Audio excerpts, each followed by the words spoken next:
So as you can see through that video montage, we've been in Sierra Leone almost exactly a year, a little over a year. Alright, Editor Dan here. I actually liked that video montage so much that I made it its own separate video instead of combining it with this video like I had planned. I'll add a link to that video in the description below. I posted it last week. Though you really don't need to watch that video in order for this one to make sense, so just continue watching. Thanks. I want to share with you guys just a few of the things that we perhaps regret or maybe wish we had done a little bit differently. But then also I want to be able to share what are some of the approaches or some of the decisions or the different methods that we utilized during a first year here that we're so thankful we did, that we wouldn't change even if we could.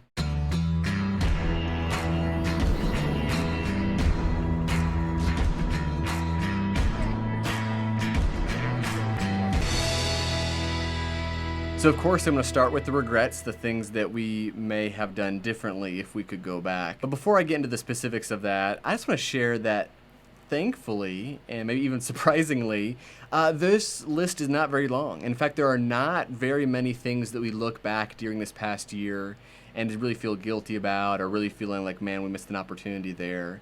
And I just feel like that's not at all an indication of our own wisdom or our own foresight. I think that's simply a credit to so many wise and godly men and women that just gave us so much advice. We came to Sierra Leone with just hours and hours of consultations under our belt, pages and pages of notes that I took through numerous phone calls and Zoom meetings and just face-to-face interactions that I had with men and women who had done similar things.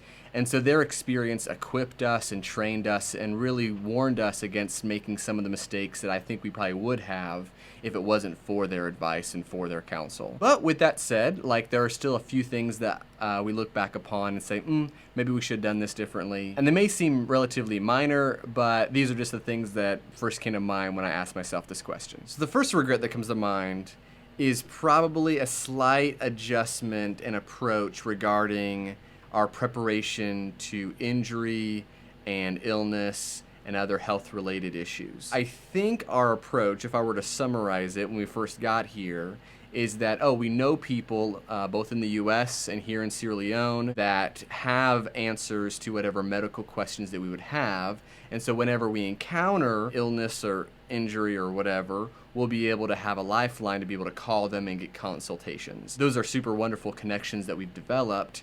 However, I think in the moment when we were experiencing illness or an injury, I wish we had trained ourselves and we had acquired kind of firsthand knowledge of what to do in those situations.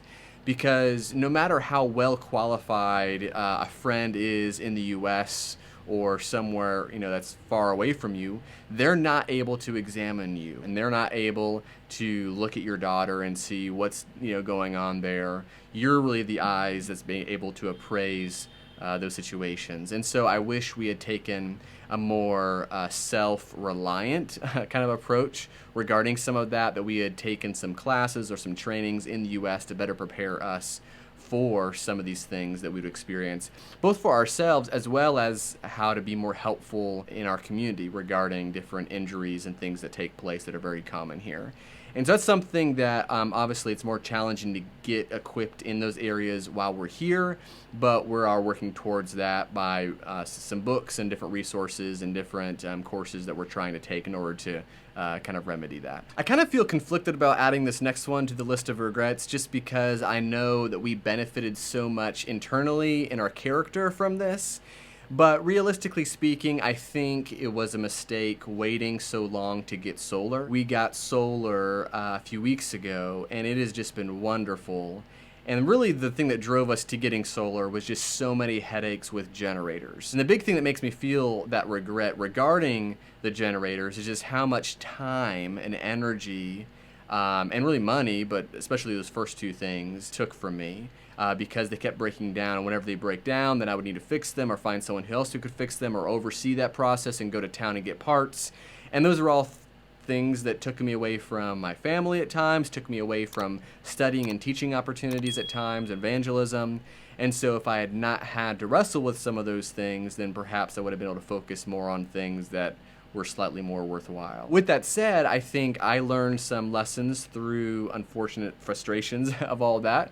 And I also think it developed in my family a spirit of contentment regarding uncertainty of electricity and things like that. So even though maybe it would have been better for us to switch earlier to solar, I still look back and say, yeah, it was a wonderful experience going through some of those ups and downs of inconsistent electricity. And the final thing, and this is something that I'm looking forward to doing a lot more in our second year in Sierra Leone, was not traveling to cities and districts outside of Bo very much at all. That was something that I think originally we intended to do, but I think because obviously I got sick and that delayed those opportunities, and then right when I recovered, then Sonia was very late in late pregnancy, and then we had a baby, and then we went back to the US, and so there wasn't really a great time for all of that. And so I look back upon the past year, and I'm not sure there were too many periods where I could have gone out for a week. But that's something I'm really looking forward to in this upcoming year.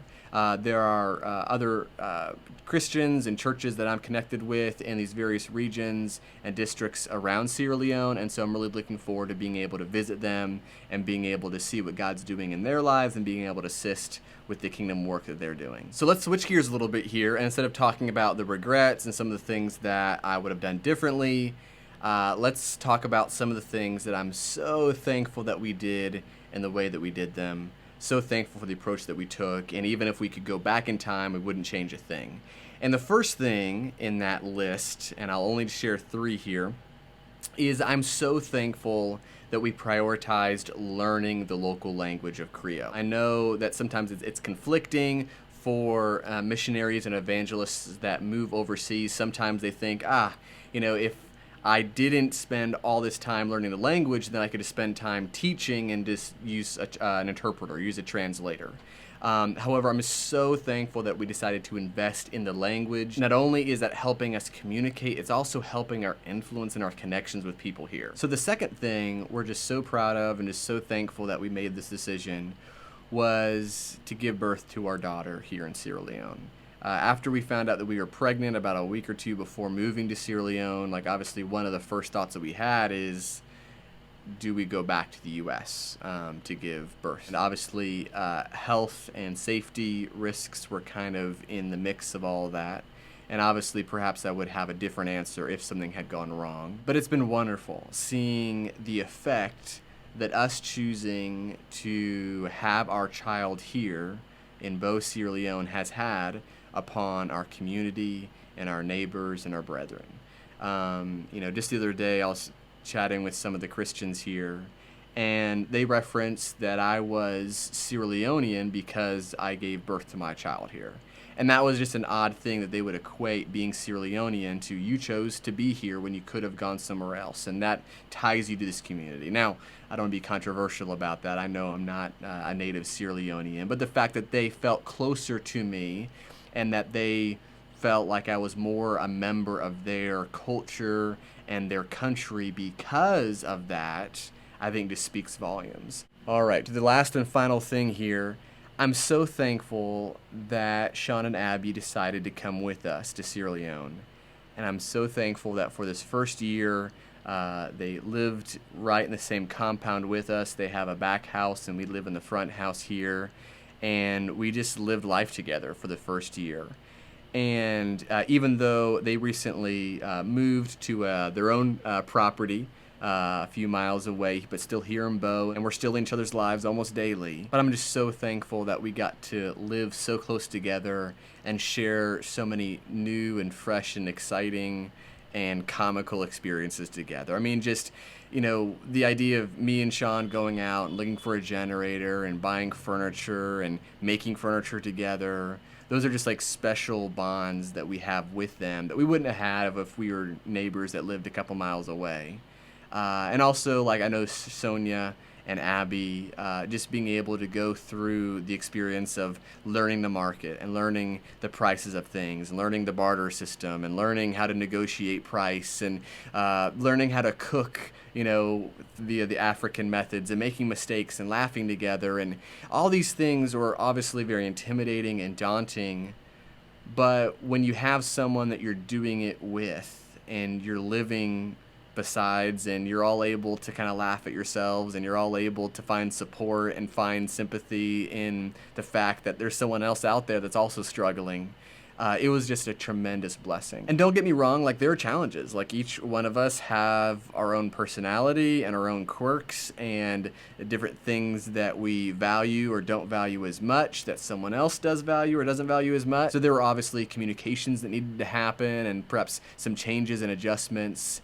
But just knowing that all of us were armed with humility and was looking out for the rest of us and being a servant to each other just made that experience like so special. So even though I think there are some tremendous blessings with the Reiches having their own compound and a brand new community where they're able to shine Christ's light, and even though I think it'll be a blessing to our family having a little bit more autonomy and independence, I'll always look back upon that first year in Windowtown with Sean and Abby and just look back at all those experiences that we had and really cherish them. All right, well, that wraps up my sharing of some of these evaluations and reflections that I've made regarding this first year in Sierra Leone. Thanks so much for supporting us and encouraging us. I'll catch you next time. Bye.